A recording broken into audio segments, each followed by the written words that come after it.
and welcome to today's edition of the News in Brief.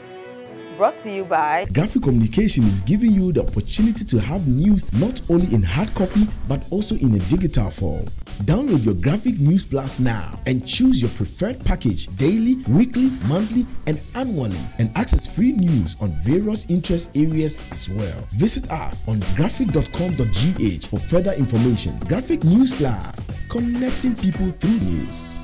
In the headlines, President Akufo-Addo cuts sword for the construction of Kumasi-Obuasi railway line. Feasibility study on the new standard gauge railway line from Aduabin to Paga completed. And 3 suspects in the University of Ghana law lecturer murder case discharged. Now the news in brief. President Akufo-Addo has cut sword for the construction of an 83.5-kilometer Kumasi-Obuasi railway line, which forms part of efforts by government to grow and develop the country's railway sector.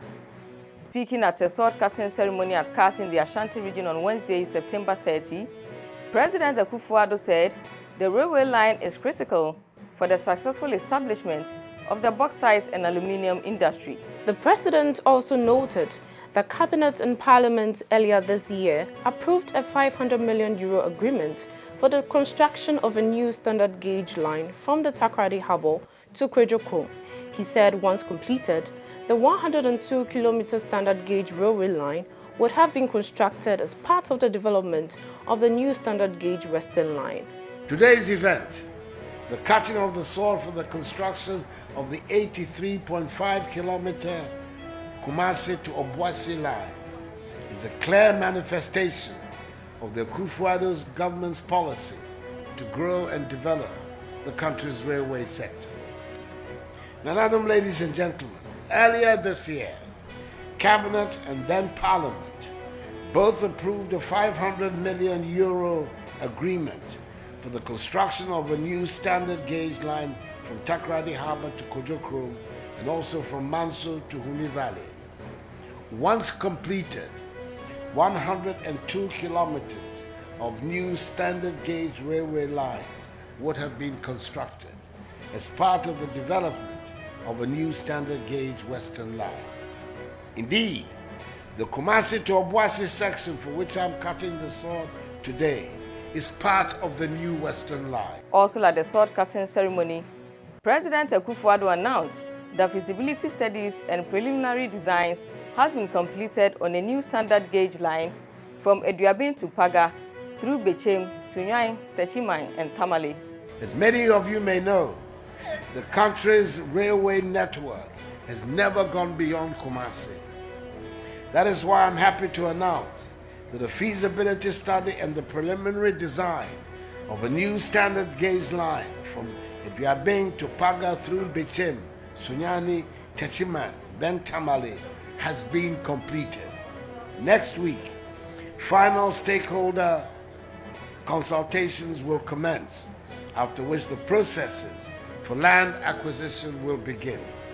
3 of the 4 suspects arrested in connection with the murder of the University of Ghana law professor, Emmanuel Yaubene, have been discharged by the Kaneshie District Court. The presiding judge, Eleanor Kakrabans Bochi, ruled that the charge of murder did not implicate the 3 after the prosecution substituted the charge sheet, naming 2 new suspects. The 3 are 41-year-old gardener Isaac Buchi, 32-year-old cleaner at the deceased residence Christian Pobi, and 52-year-old Adams Mensah, who was a gardener. Lawyer for the discharged accused persons, Robert Suma, gave the assurance that his clients will be witnesses in the matter to assist the prosecutor and the court for justice to be done. The court has set October 14, 2020 for all to reappear in court. A delegation led by Vice President Alhaji Mahamudu Bawumia called on the former President Jerry John Rawlings and the Agbotwi and allied families to commiserate with them over the demise of Madam Victoria Agbotwi, mother of former President Rawlings. Other high-profile personalities also visited to commiserate. Earlier on Friday, September 25, a high-power delegation from the National Democratic Congress, led by the party's flag bearer John Dramani Mahama, called on the former president and his family. The National Chief Imam Sheikh Nuhu Shaributu, accompanied by a delegation of Muslim chiefs, as well as some members of the diplomatic community, had earlier called on the former president. For more news, log on to graphic.com.gh and follow us on Facebook at Daily Graphic and on YouTube at Graphic GH. I'm Ama Mankwa Befi.